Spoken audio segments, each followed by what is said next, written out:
Thank you very much. We can begin. Welcoming me back to your Bangalore North Whitehead online Sangha. Today we're going to be looking at what I call fictional Prabhupads, and I'll explain what I mean by that. Now, while developing a personal relationship with Srila Prabhupada, it is important to clear up misconceptions we may have about him. For example, studying Srila Prabhupada's teachings without studying his life and how he lived and applied those teachings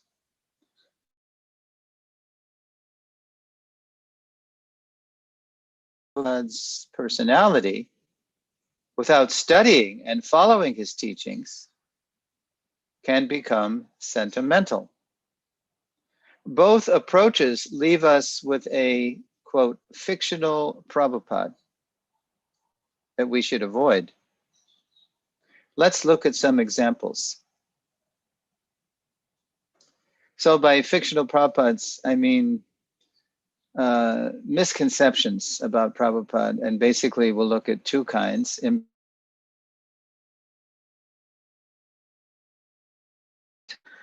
What we'll look at is by no means exhaustive. I'm sure there are others, but these are maybe among the most infamous. So first we'll look at impersonal fictions.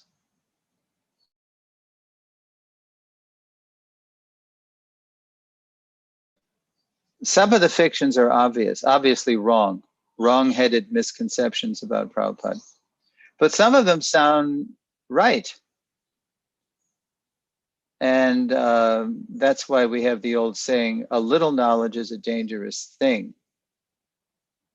Because if we just take a little of Prabhupada, what we take might be right, but if we don't get the complete picture of Prabhupada, then we come away with a skewed or incomplete or lopsided view of Prabhupada. Because Prabhupada has many sides. Okay, let's look at impersonal fictions. We'll do 4 impersonal fictions, and then we'll do 4 sentimental fictions. We'll identify them, and then we'll refute them, dispel them, kick them out. The first one I call Prabhupada is God. Strange as it sounds, this fiction once possessed during the summer of 1970. And that was the summer I joined, actually.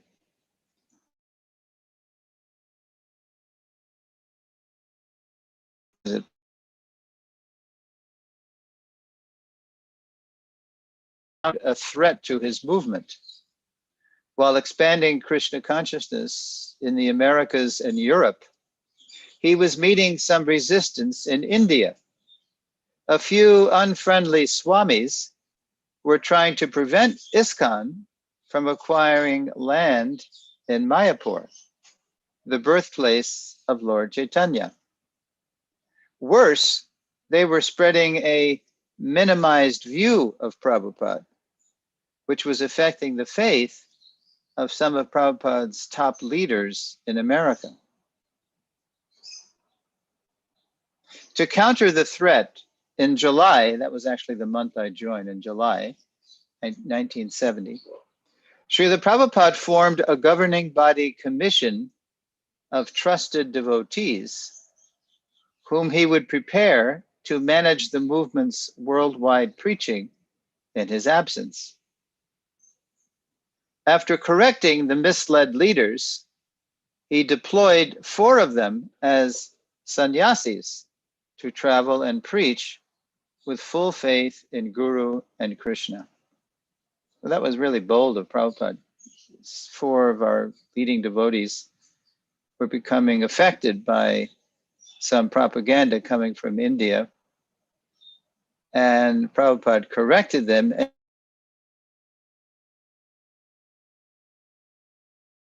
He gave them sannyas, and he told them just go travel and preach the right thing.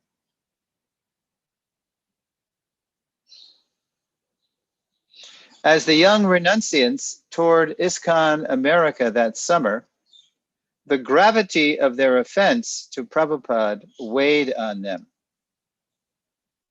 Mortified at how they had been minimizing Prabhupada's spiritual stature, they began to maximize him, even deify him, citing scriptural references about the spiritual master being non-different from Krishna himself. In late August, the group traveled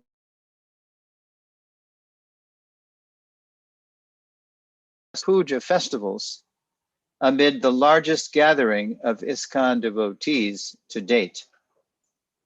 The sannyasi's apocalyptic message, Prabhupada is God, and because we haven't recognized him, he has rejected us and gone back to India. Without understanding that Prabhupada is Krishna, our chanting is useless. Now that propaganda so disturbed the devotees that the governing body phoned Prabhupada for guidance. Prabhupada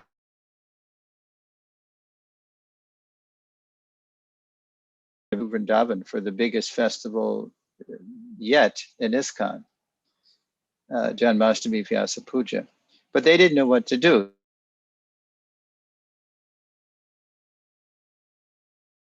Well read in the few books that were out. So after trying to defeat them in a debate, I remember this debate, the sannyasis were saying Prabhupada was God, and the GBC was saying, no, Prabhupada is God's representative. And back and forth it went.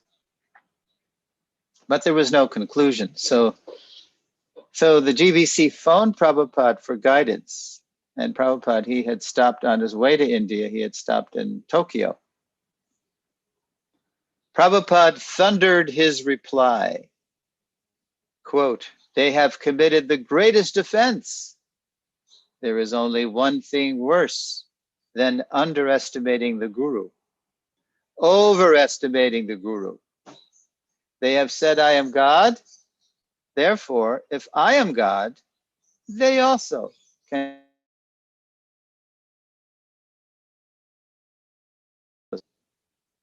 Unquote.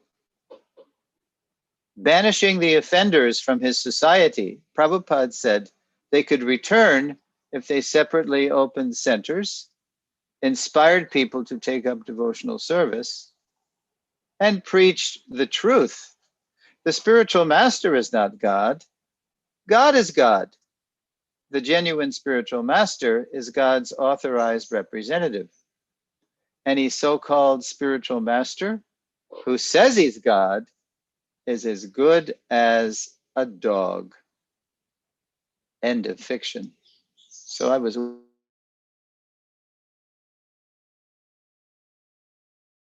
smashed this Mayavad weed right in the heart of his movement that these sannyasis were preaching. And Prabhupada just kicked them out. He kicked them out. These were very beloved devotees. And then a little later, Prabhupada communicated with them and he said, you can come back if you travel separately, like real sannyasis, alone. You each go to a different place. You each open up a center and you recruit devotees.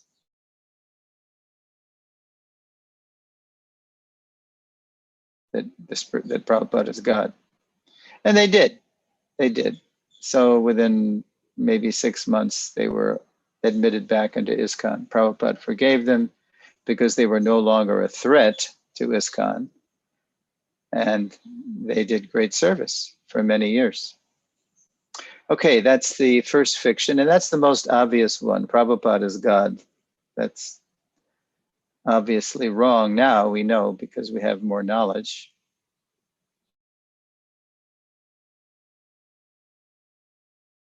It is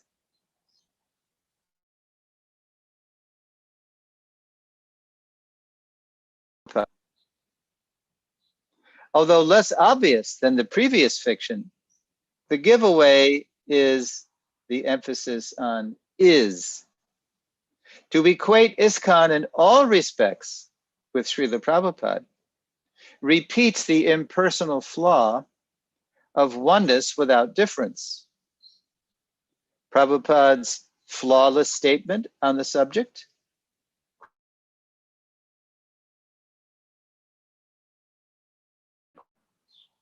Although this quotation was never recorded, reliable ear witness testimony is abundant. And the following Prabhupada excerpt says the same thing. Quote, so here's what was recorded. It was another thing Prabhupada said that was just about the same thing. Quote, you are all my limbs of my body. Unless you cooperate, my life will be useless. Unquote. Indeed, wherever Prabhupada's followers don't cooperate,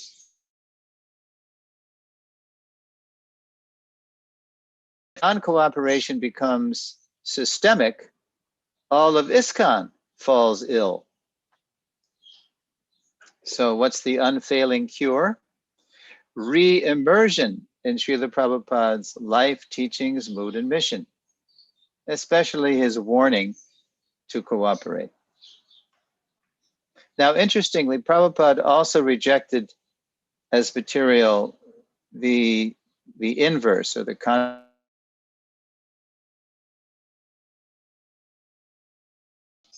Prabhupada is ISKCON. So Prabhupada is the fiction. I said ISKCON is Prabhupada. So Prabhupada also rejected Prabhupada is ISKCON.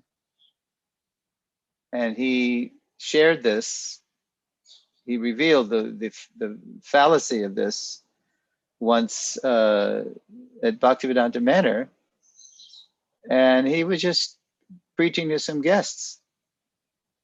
They weren't even his disciples. But somehow it came up. So here's what Prabhupada said. Quote, suppose if I say, I am everything in this, my institution. Does it mean I have lost my personality? No, no. If somebody says that, quote, Bhaktivedanta Swami is everything, does it mean I have lost my personality? That is the material understanding, unquote. So as ISKCON's founder Acharya, Srila Prabhupada is certainly ISKCON. At the same time, everything in ISKCON does not equal Prabhupada, who is our society's life and soul.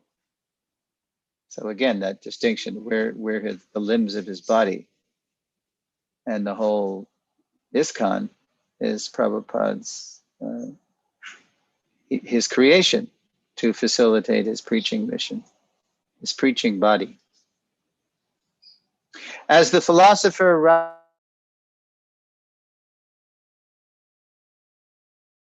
the lengthened shadow of one man, unquote. Now the next impersonal fiction is similar, but it involves the GBC. Quote, the governing body commission is Prabhupada. So that's a fiction. And let me edit something, okay. This fiction betrays an incomplete understanding of the first item Srila Prabhupada declared in his will. Quote, the governing body commission, GBC, will be the ultimate managing authority of the entire International Society for Krishna Consciousness, unquote. That was published in his declaration of will, the 4th.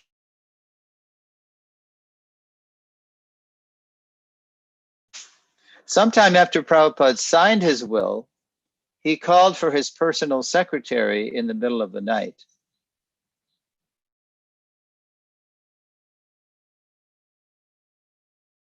TKG's diary, which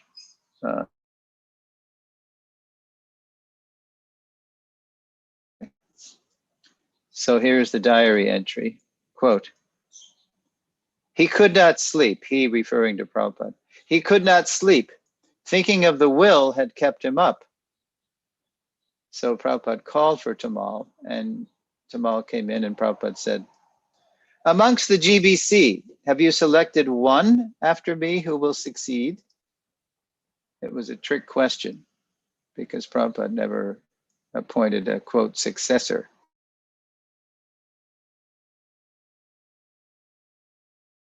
And we simply cooperate to carry on his mission.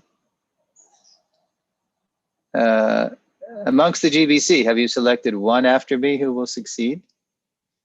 So the diary entry reads now, I replied that we felt that we should manage together as a group, that none of us was more qualified than the others.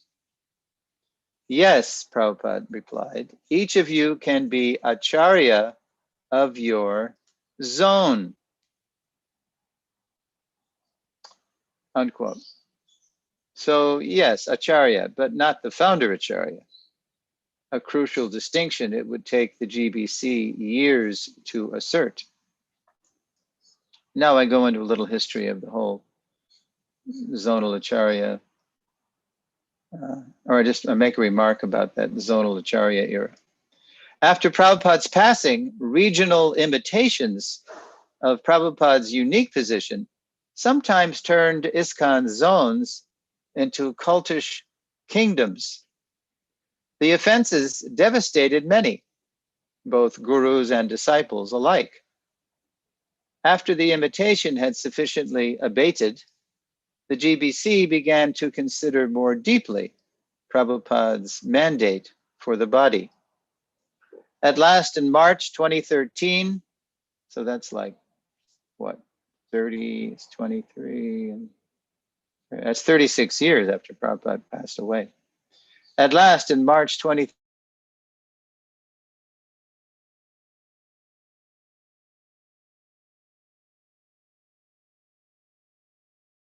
managing authority. So here's an excerpt from a resolution from 2013. Quote, when we use the word authority in the context of the managerial structure, we do not mean an absolute infallible authority, such as the authority of scripture, but the mandate to organize the preaching movement so that it is aligned with the instructions of Srila Prabhupada. Yeah, ultimate managing authority doesn't mean the ultimate.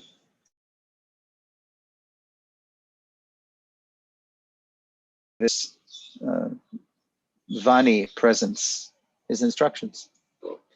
Once again, quote, the GBC is Prabhupada as a fiction because it is incomplete, recognizing the oneness, but ignoring the difference between ISKCON's infallible founder Acharya and its ultimate but fallible managing authority, the governing body commission. So the GBC passes resolutions, and sometimes they're shown in time to be mistaken. And then the GBC revisits those resolutions and changes them, either modifies them or just dismisses them altogether.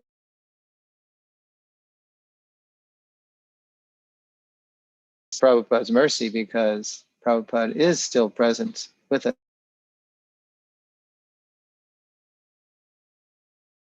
It's Vani Prabhupada that corrects us. Now, the third impersonal fiction, or let's see. No, this is the fourth. Quote, Prabhupada is the guru only of his initiated disciples. So that's a fiction. So this is a hangover from ISKCON's zonal Acharya nightmare. This impersonal fiction arose from ignorance of the founder Acharya's personal foundational role in the lives of all generations of his followers. In 1994, as Srila Prabhupada's centennial year was approaching, the GBC began to present a more definitive understanding of Srila Prabhupada's position by passing its first founder Acharya resolution. So this was the first of a few that the GBC passed once they and ISKCON had recovered from that gross imitation of Prabhupada's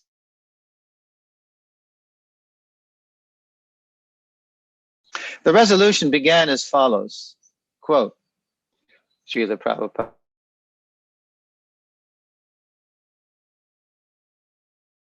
for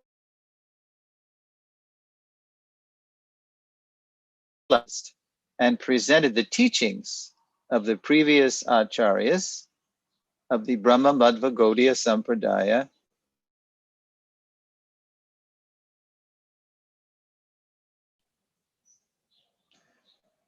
Now, some 5 months later at ISKCON Mayapur, where the resolution was passed, the day of Prabhupada's Vyasa Puja arrived. So the resolution was passed in March and say August, let's see, April, May, June, yeah, August.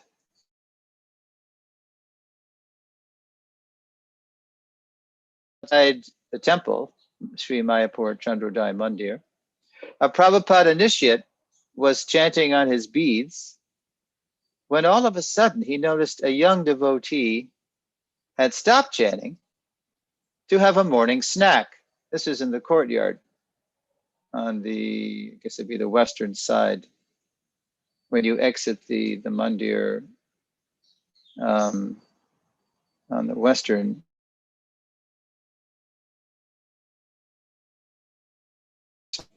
everybody knows that. So I'm trying to orient you where this encounter happened. It happened in that courtyard. Okay. So he noticed a young devotee had stopped chanting to have a morning snack. Tactfully, the elder approached the younger.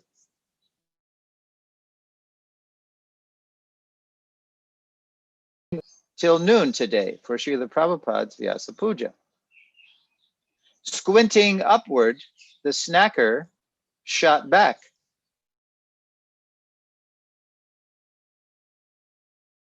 Spiritual master. He's not my spiritual master. Unquote.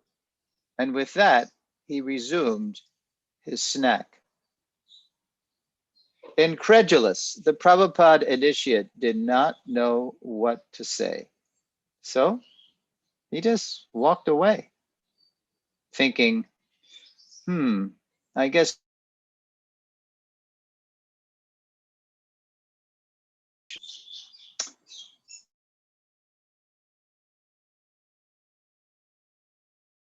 the GBC needs to follow up with education. I know that exchange, and I know what he was thinking, my godbrother, because he told me later what happened.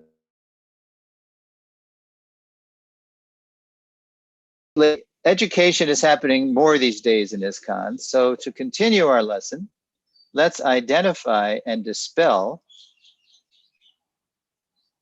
some sentimental fictions about Srila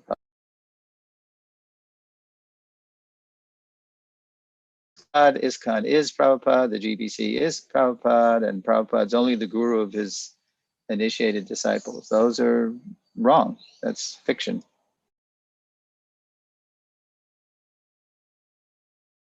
We'll look at 4 sentimental fictions. The first one I call Illusory Prabhupada. This fiction draws its title from ISKCON educator Borijan Das's account of what happened while he and his wife, Jagatarini Dasi, were pioneering Krishna consciousness in Hong Kong. To attract Chinese people to Krishna in the early 1970s, Prabhupada had allowed Borijan and Jagatarini to adjust their appearance and dress. As guests started coming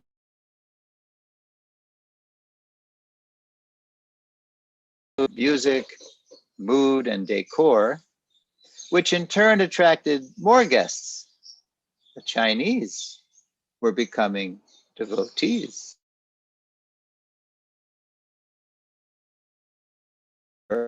Borijan and his wife also began to neglect their spiritual practices. Resting and rising later, they were chanting Hare Krishna without the support and focus the quiet early morning hours provide. They thought themselves too busy to study Prabhupada's books. and material desires began to re-enter their hearts. But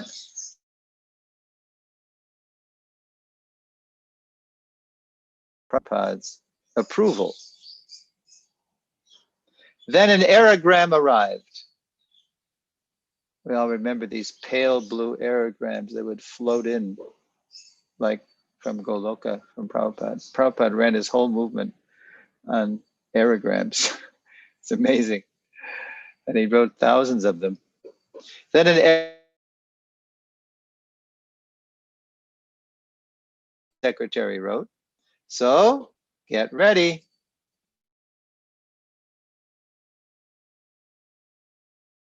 We had prepared a beautiful rose garland and arranged a fancy hotel room. After picking him up in a Rolls Royce, they expressed to Prabhupada how wonderful it was to see him again. Turning to Borijan, Prabhupada was grave. Quote, "What is your morning program?" That's a classic Prabhupada.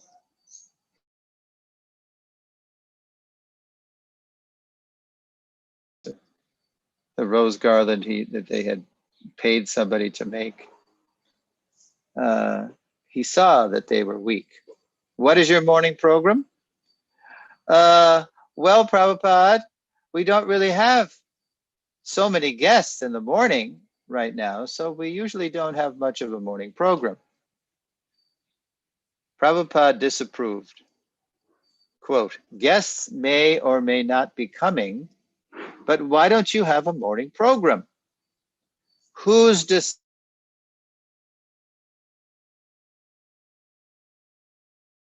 Shaken awake, Borijan realized he had become a disciple of illusion. And here's a quote from Borijan from his book, My Glorious Master. Quote, "I had been imagining a Prabhupada that allowed a compromise of purity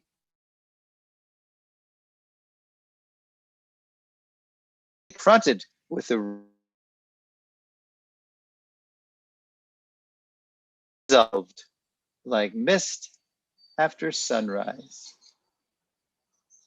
Prabhupada, as he himself said, was, quote, 90% liberal, but that other 10% was strict.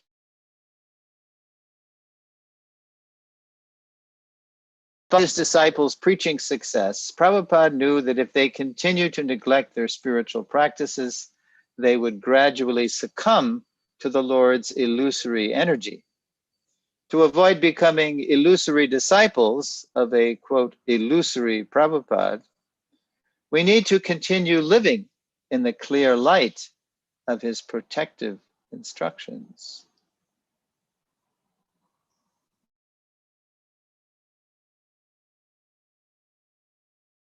I call figurehead Prabhupada. Not long ago, Queen Elizabeth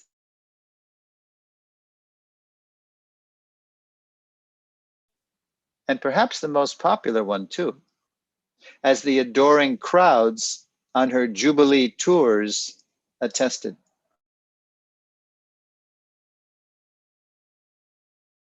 People.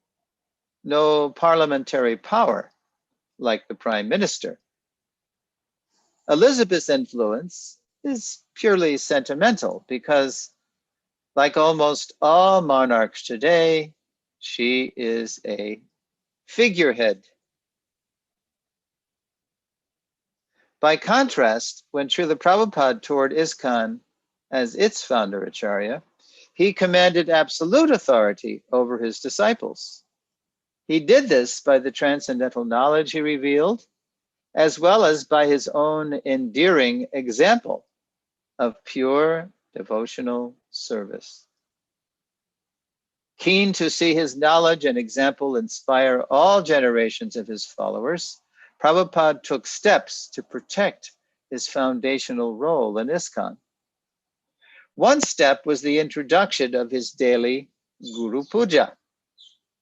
In April 1974, after one of his morning walks on Bombay's Juhu Beach, Prabhupada went up to the temple as usual to offer his respects to the deities.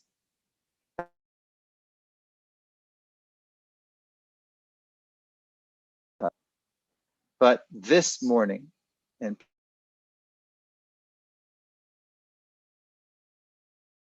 to receive full worship, with his disciples singing Sri Guru Vandana, a traditional Bengali song glorifying the Guru.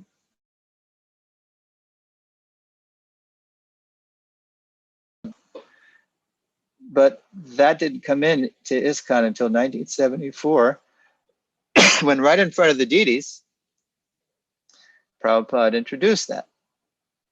So that was a big statement. The song praises pure service to the Guru as the way to obtain the full mercy of God. Since Prabhupada was the only Guru in ISKCON at the time, when he introduced the hymn, his immediate disciples did not realize its full import. Today, as successive generations of gurus and disciples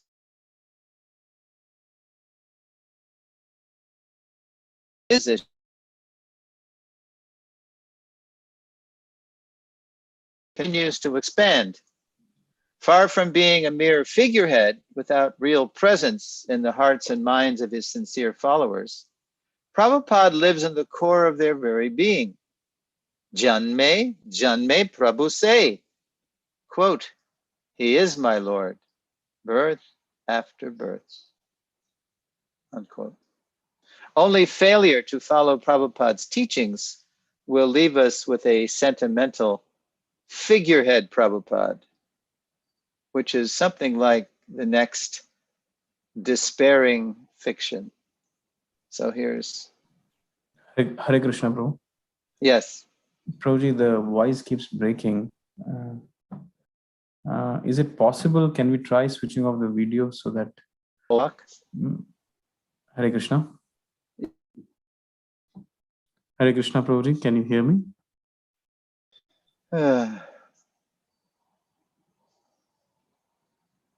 Are you there? Yes, Prabhuji. Can you hear me, Prabhu? I can hear you, but it sounds like I'm breaking up. Yeah. So I was just wondering, just to save the bandwidth, can you turn off your video and then we'll see if the break up? Yeah, let's do that. All right. Okay, you can still hear me? We'll try like this. If it's better, then we'll continue. Otherwise, we'll switch it on back. Okay. So should I just keep going? Yes, Prabhu, please continue. Okay. So so far we've done, let's see, illusory Prabhupada, figurehead Prabhupada, and now we're going to do gone forever Prabhupada. These are sentimental fictions. On July 16th, 1975, at a packed press conference in Berkeley, California, a reporter challenged Prabhupada. Quote, what will happen to the movement when you die? I will never die, Prabhupada replied. I shall live in my books, and you will utilize. If Prabhupada's reply sounded defiant, it was also an invitation. To know Krishna and transcend death, anyone could read and apply the knowledge Prabhupada was translating and explaining in his books, especially his followers, who rested, as Prabhupada wrote, through the night. The problem, he would scold us, is they didn't read his books, where he was making himself most available. As inspiration as Prabhupada's personal presence was, his writings speak of a deeper intimacy by following his instructions.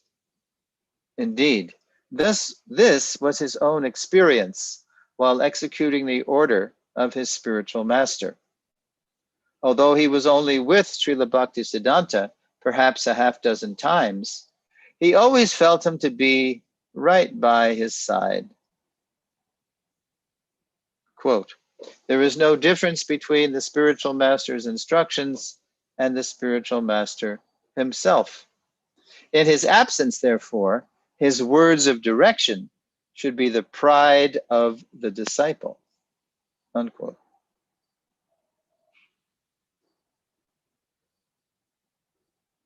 Although Prabhupada's form and initiations were certainly divine, it is his everlasting instructions that sustain us over time.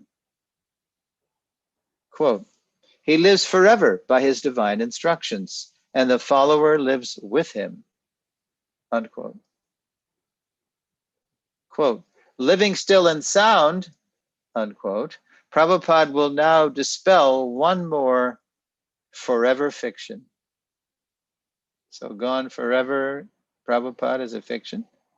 And then finally, we're going to look at Diksha Guru forever, Prabhupada. That's also a fiction. Without saying Ritvikism, I just say Diksha Guru forever, Prabhupada. That's a fiction. That's wrong. Apasiddhantic, non-parampara.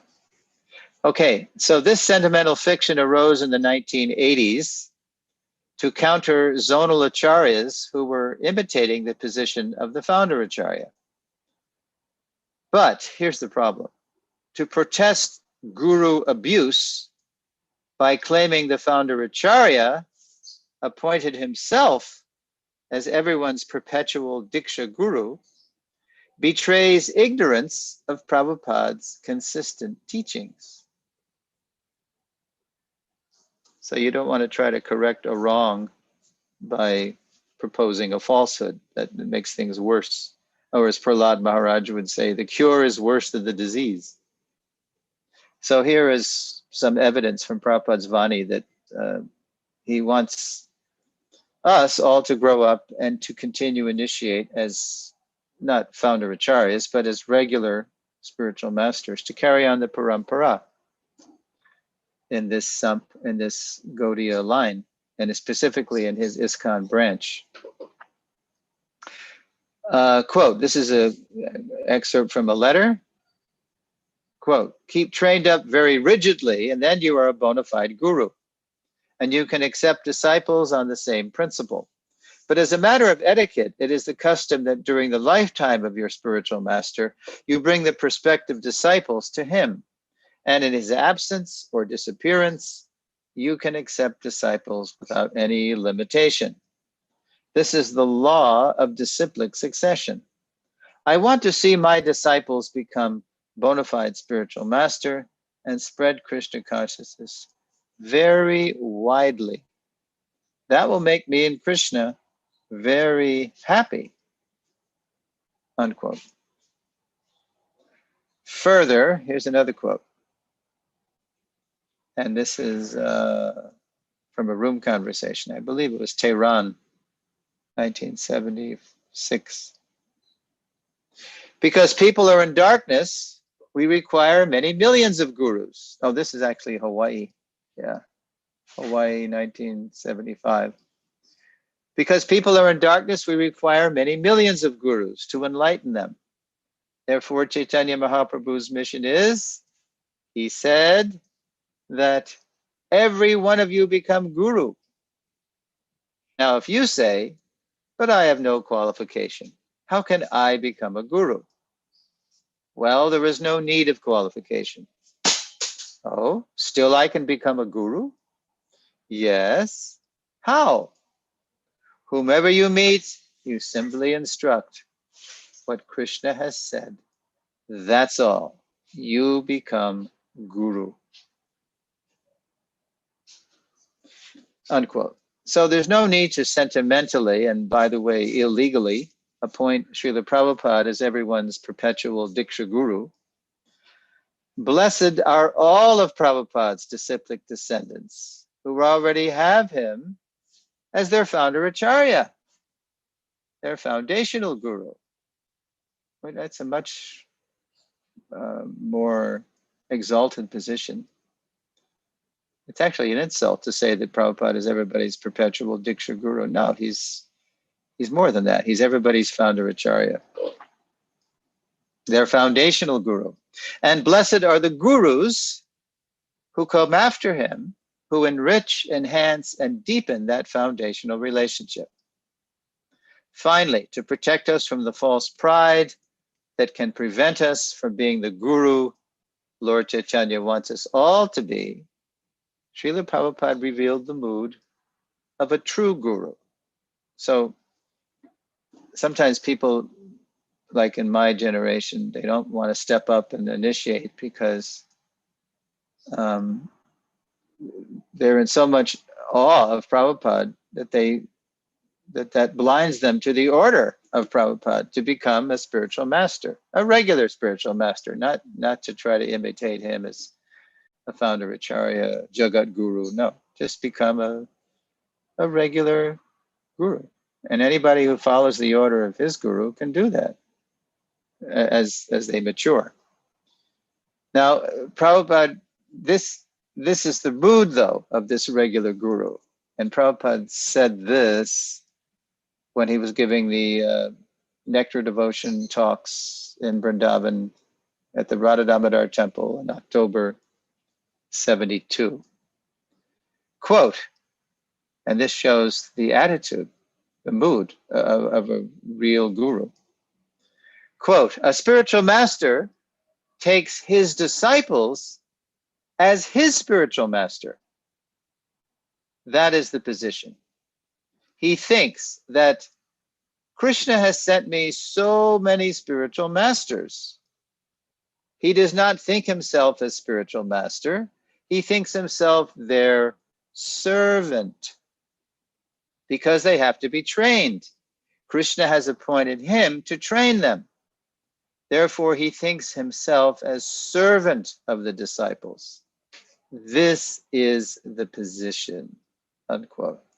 So that's the safe mood, as long as all the Diksha gurus and ISKCON for all generations think themselves servants of their disciples, not owners of their disciples, not proprietors, not masters, but servants of them, then that's safe. Then it'll go on nicely. This is the position, unquote. So, full immersion in our founder Acharya's life, teachings, mood, and mission is the best prevention and the best cure for all kinds of, quote, fictional Prabhupads.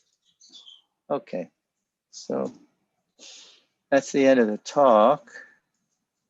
And before I take questions, I'll just speak the transition to the next lesson, which is the last lesson, the next lesson, number 10.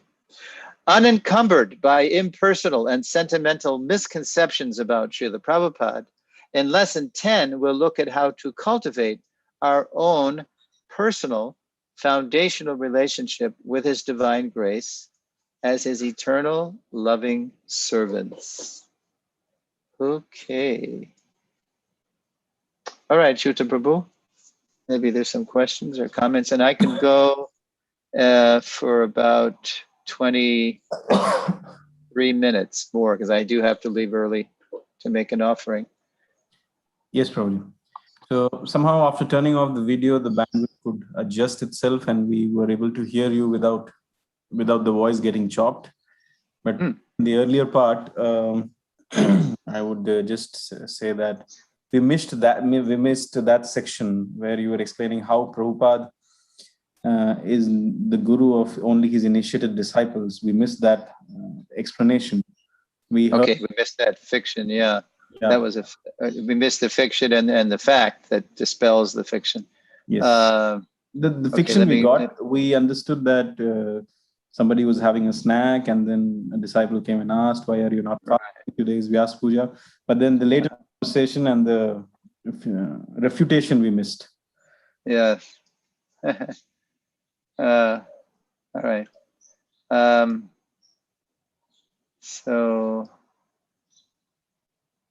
All right, so let me go back. See the Prabhupada as the guru only of his initiated disciples. Yeah, so, well, the heart of the refutation was the resolution. which obviously this Bengali brahmachari didn't hear, or nobody told him. Because in those days, the resolutions, if they were published at all, I mean, it was kind of before the internet wasn't really here, and people didn't even know about the resolutions, or they just sort of heard about them secondhand, or maybe there would be a printed copy sent to temple presidents. It wasn't like today where they're all published, or at least most of them. So here's the heart of the resolution that was passed in March of '94. And it says, quote, Srila Prabhupada is the foundational Shiksha Guru for all ISKCON devotees, because he has realized and presented the teachings of the previous Acharyas of the Brahma Madhva Gaudiya Sampradaya appropriately for the modern age. So when that brahmachari who was snacking said, well, he's your guru, he's not my guru, then what I said, which maybe you didn't hear, was that my godbrother, who was amazed, he just couldn't believe it. He just didn't know what to say. So I'm going to read it. So he just walked away. And then my godbrother walked away thinking this: I guess no one told him about that founder Acharya resolution. And then he also thought, to give staying power, to give some real teeth and some real substance to its legislation, the GBC needs to follow up with education. So, and then I said, fortunately, that's happening more now. There's more seminars and there's more awareness of Prabhupada's position as the foundational Shiksha Guru for all devotees. In fact, I don't know if I shared this with you, but I was happy to see that in Australia, when I went to Australia before COVID with my founder Acharya seminars, I was happy to see that Australia was requiring all new devotees to take what I was teaching. They had taken my seminar and made it into a course. And so they were required to take the founder Acharya course before they took the disciples course, so they could understand, first of all, your relationship with the founder Acharya. And then you can have the right mood to select Diksha and Shiksha gurus who can enrich, enhance, and deepen that foundational relationship, which should already be there. Okay, so is that pretty clear? Yes, Prabhu, thank you so much. Okay, so let me read this. Yeah. Oh no, go ahead. Yeah, go ahead. No, Prabhu, I was just going ahead with the questions. You can read the translation or whatever you wanted. Oh, did I read the transition? I forget. Yes, you have. Okay. Okay. But again, I'm going to send you all scripts, for the whole series after we're done. And then you'll have a written record of the seminar in shorthand form, at least, the most essential points. Okay. Yes, Prabhu. So the first question, which is there, I'm not sure if this could be because of some parts not being heard properly due to the internet problem. But the question is there any, one second. Yeah. How did some people succeed in describing Srila Prabhupada as God when he himself had made it clear on several occasions that he is a servant of Krishna? Well, that's a good question. Yeah. I mean, right in 1966, I might have shared with you that anecdote where, it was Janmashtami, it was September 8th, 1966. And everybody's stringing their beads that they bought at the store down the street because Prabhupada said, tomorrow we're going to have initiation. And initiation means that the spiritual master takes charge of the disciple, and the disciple agrees to accept the spiritual master as God. So that, that hit like a bomb, and they didn't know what to make of it. and they couldn't even ask a question. They were so stunned. And then Swamiji walked out of the storefront and he walked up to his apartment, leaving them, dumbfounded, flabbergasted. And then finally, later on, Howard, who became Hayagriva later, he went up to Prabhupada's room and he asked him about this. And Prabhupada said, no, the spiritual master is not God. He's God's representative. So that's what it means to accept the spiritual master as God, is to accept him as God's representative. Is that clear? And it was clear. And therefore the devotees were relieved that Swamiji wasn't, somehow contradicting himself. And after telling them that anybody who says he's God is as good as a dog, all of a sudden he's demanding that they accept him as God. No, it wasn't like that. And so that was 1966. So 4 Janmashtamis later, we're approaching, this all happened, this Prabhupada God thing at the New Vrindavan Janmashtami festival in 1970. That's 4 Janmashtamis later. So I try to set the scene that that spring, March, April, May, June, that there was 4 leaders and they were becoming contaminated by information that was leaking from some devotees who were in India. There were very few devotees in India then. Only Achyutananda was there and maybe a couple of others. But they were being influenced, or at least they were hearing stuff about Prabhupada from some of Prabhupada's godbrothers who were, Prabhupada frankly said envious. They just, he was a businessman when he was a householder. He's good at expanding things. And so that's why he's successful in America, because he came and he just, he built his business, ISKCON. So, Prabhupada came with nothing, business plan. What businessman would start something with no capital, no contacts, no friends, no family, no nothing? Prabhupada, it was because of his empowered surrender that Krishna gave him, sent him everything, disciples and funds and buildings. But anyway, so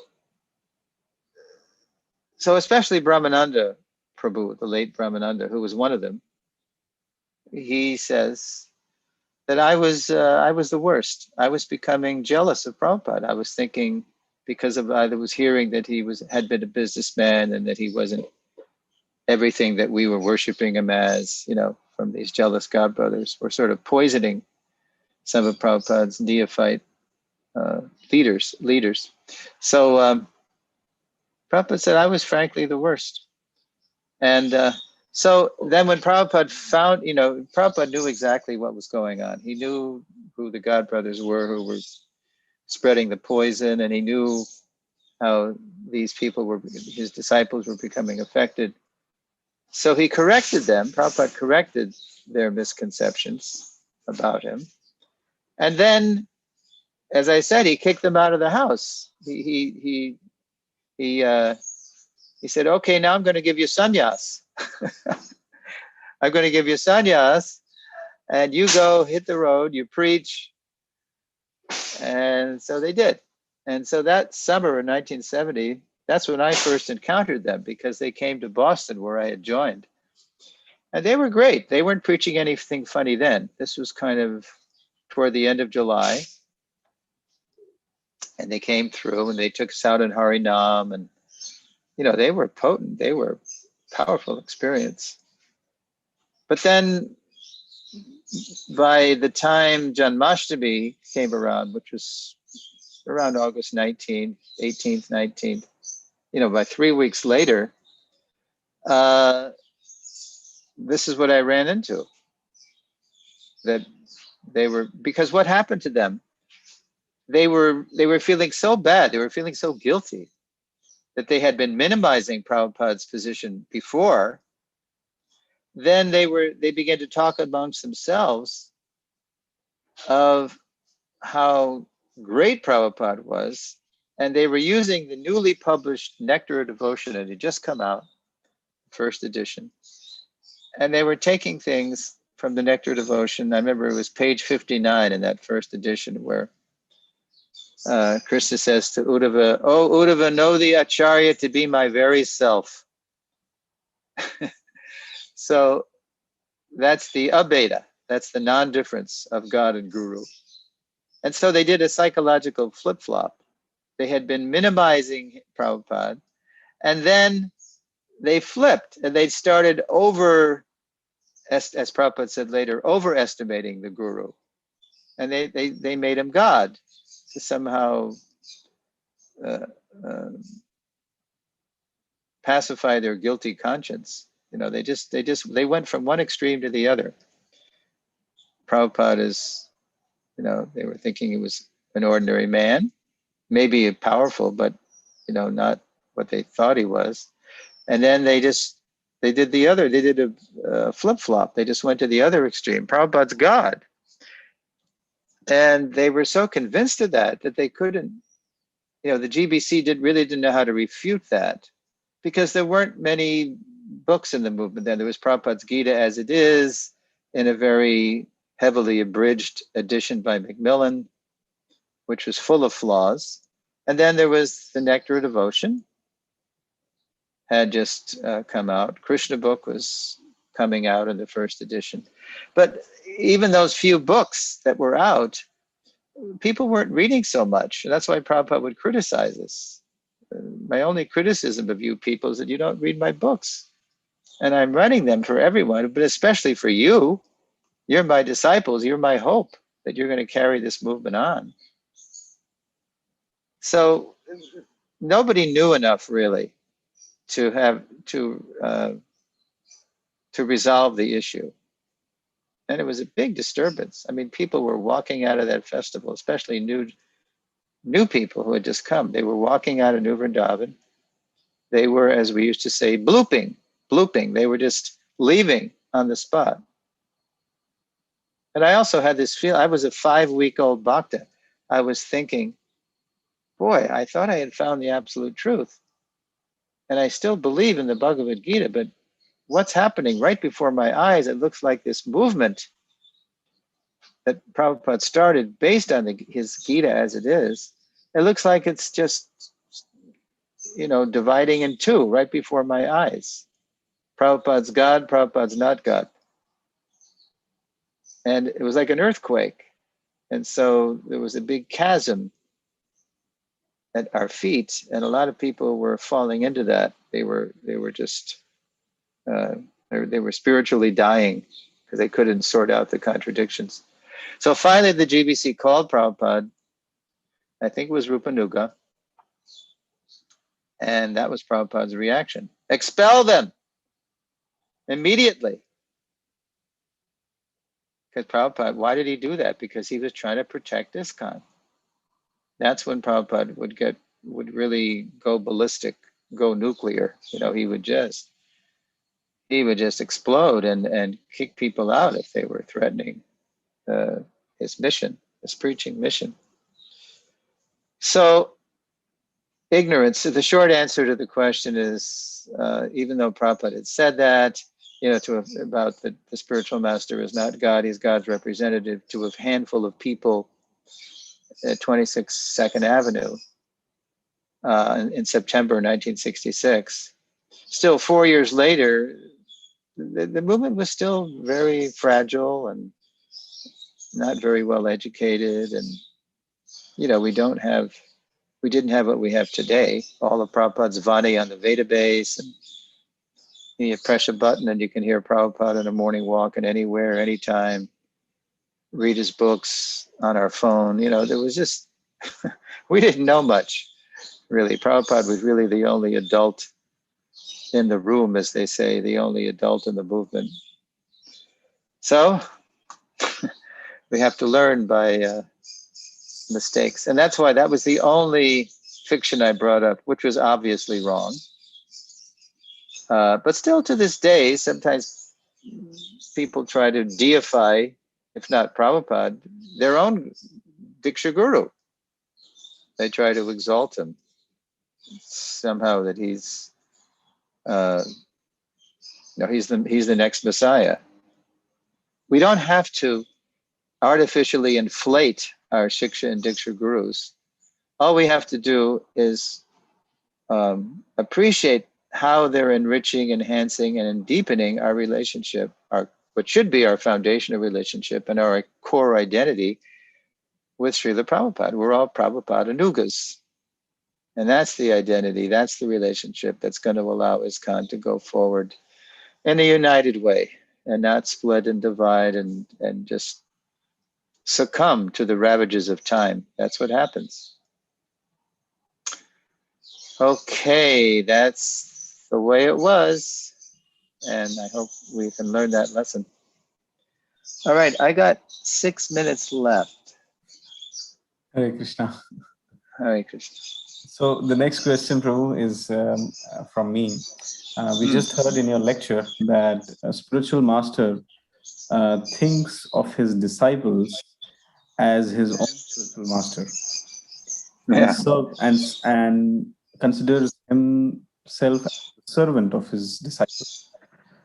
So I'm able to understand how a spiritual master thinks that he is the servant of his disciples and he has to them, literally serve them to become Krishna conscious.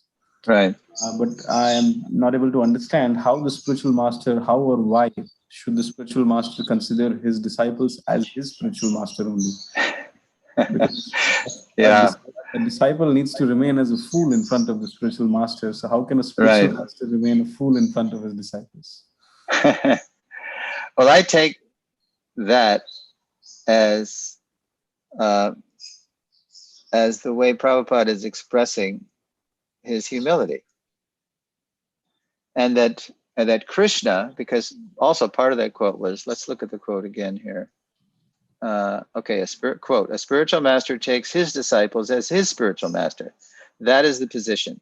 He thinks, Krishna has sent me so many spiritual masters, potential spiritual masters, right? So there's a clue right there. Krishna has sent me so many spiritual masters. So they're not spiritual masters yet, but they can be, because we're all diamonds in the rough. We're all part and parcel of Krishna, but now we become contaminated, conditioned by our own desires. So it's a way of speaking. He sent me so many spiritual masters. He does not think himself as spiritual master. He thinks himself their servant, because they have to be trained. Krishna has appointed him to train them. Therefore, he thinks himself as servant of the disciples. That is the position. So I take it that that Prabhupada is saying, as he says, Krishna has sent me so many spiritual masters. So it's Krishna who is the spiritual master of everyone, and Krishna is ordering the spiritual master. So it's Krishna. That's how I take it. That these all these disciples of mine that I'm serving, they're representatives of Krishna, because they represent Krishna's order to me to be their spiritual master, to train them. So I think the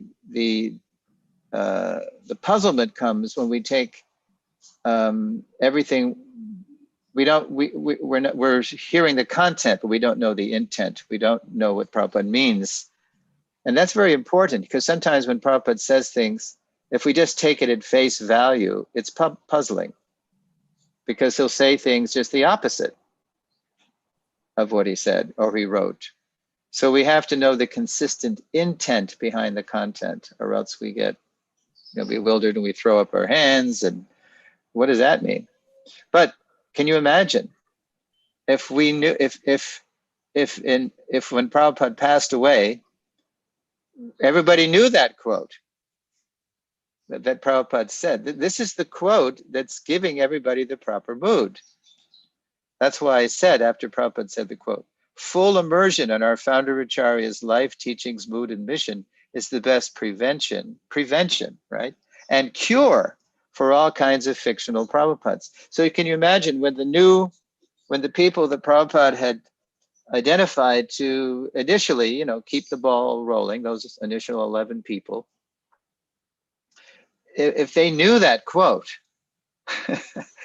then perhaps, maybe because of, being so young, it would have happened anyway, the zonal Acharya kingdoms. But at least if that quote was known, it was kind of an inoculation or a vaccination against the position of guru going to the guru's head and him accepting worship on the level of the founder Acharya, right? So, the founder Acharya, this is his mood. You are all my masters. And Prabhupada would even tell us that sometimes. He would say, you are all my parents, which is kind of a similar thing because the role of the guru, it's kind of like being a parent. You have so many spiritual children. But Prabhupada, he was, by his example and by his words, he exercised absolute authority over us because he was revealing so much to us, and he was living the teachings better than anybody. So he commanded by his example absolute obedience. But these kinds of statements drew us to him even more. They were endearing Prabhupada to us so much more because you're all my parents, you're all my masters. He would say to us, you're taking better care of me than even my own parents. And they took great care of him. But wherever Prabhupada went in the world, as he traveled the globe 14 times around the globe in 12 years, he found people who just completely were giving everything to Prabhupada because he was giving more to us. And we were just, whatever Prabhupada wanted, okay, let's do it, So I think that's how we have to understand it, Prabhu. Otherwise, if you just take it literally at face value without understanding the intent, it's completely baffling. And that's true of all of Prabhupada's Vani. We have to be able to detect the deep intent behind the content. Is that okay? Yes, Prabhuji, that's okay. perfectly fine. Great. I just have a reflection to what you said, reflection upon what you said. Srila Prabhupada also said that my disciples are the representatives of my spiritual master. That's right. So in that way, a representative is also to be treated. Yes. It's inconceivable, right? Yes, he would say that. You're all the representatives of my Guru Maharaj. And he would become very emotional because you were helping me fulfill the order of my Guru Maharaj. And then Prabhupada, he couldn't speak sometime. He was so emotional about that. He was so grateful to us, and we were so grateful to him. So it was like a perfect bond of love. But we can all have that. We can all have that. Oh, I have to go now. So to make the offering. But thank you so much for tuning in. And yeah, next time we're going to look, unencumbered by these misconceptions, impersonal and sentimental. We're going to look at how we can cultivate our own personal foundational relationship with Prabhupada, whatever generation we are, including my generation. This is very important stuff. Okay. Prabhuji, can we have your darshan before you leave? Again, turn on your video. There's my Vapu, my aging Vapu. Thank you very much, Prabhuji. Thank you. All right. Jai. Srila Prabhupada ki. Hare Krishna.